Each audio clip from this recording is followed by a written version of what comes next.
Alright people, this is a quick, no-nonsense guide on how to get your car or motorcycle license very quickly. If you're struggling with the UK backlog, this will definitely help you. But before I get into this, there is one prerequisite, and that is that you need to have an EU citizenship in any other EU country. If you don't have that, I'm sorry, you may as well click off now. Okay, if you're watching, I will assume that you have a dual citizenship at least in another EU country. We will be utilizing code 70 of the UK driving licensing code. That means that if you pass your full test in another eligible country, then you can swap your foreign license for a full British one for absolutely free, and you won't need to take any extra tests. This is what I'm going to do when I head to Romania to get my full license. Quick disclaimer again, I already have a full license in the UK. I've got an A1 license. I'm going to go to Romania to get a B license and then merge both of them together into one big license. I'll make a very quick comparison first before we get into the long bit. In another EU country, you spend 1 month doing the theory test, another month in the practical, come home, swap the license out, and you're done. We can safely say you can spend just 2 or 3 months if you fail one of the tests once in another EU country and then come back to England. That's it. 2-3 months max.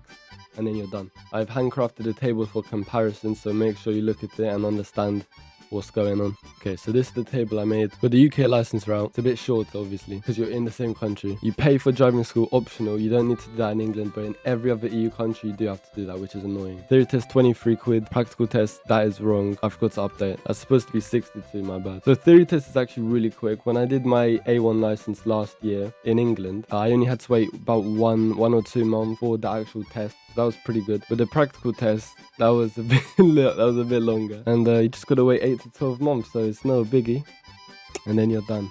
Total cost £1,000 to £2,000 with no school, £85, but you're not guaranteed to pass the test, and you're not even guaranteed to have a test slot because they're all getting booked up by the teachers, and there's a 6 to 12 month wait time. Now in a foreign EU country, book the flight to your country, 50 to 100 euros depending when you're doing it. Pay for the driving school, mandatory in EU, unfortunately. It's not that much though, it's really cheap.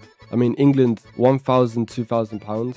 And in England, I only personally paid 2,000 something lei in my currency, which is about 700 euros, so it's very cheap compared to England. These theory and practical are included in the driving test, so you don't need to worry about that. That's 2 months total, really, if you're good. Book the flight back to UK, another 50 to 100.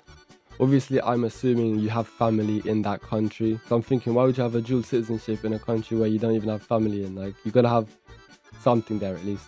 If you could just live there for a couple months, that's all you need. And then convert the EU license back to UK. It's free, it doesn't cost anything, and you're done. Waiting time 2-3 months max, and 1,500 euros max, which is only £1,000 maybe. And if you're lucky like me, I only paid 700 euros, so that is really cheap, like £400 total. £400, 2 months, that's it. Yeah, as I said down here, both are expensive in different ways, like if you have family and a housing in that EU country, or would you rather pay with your time in England, wait 8 to 12 months for a test. I hope this helped a little bit at least. If you liked the video, make sure to click like. If you disliked it, click dislike, and see you next time. Peace.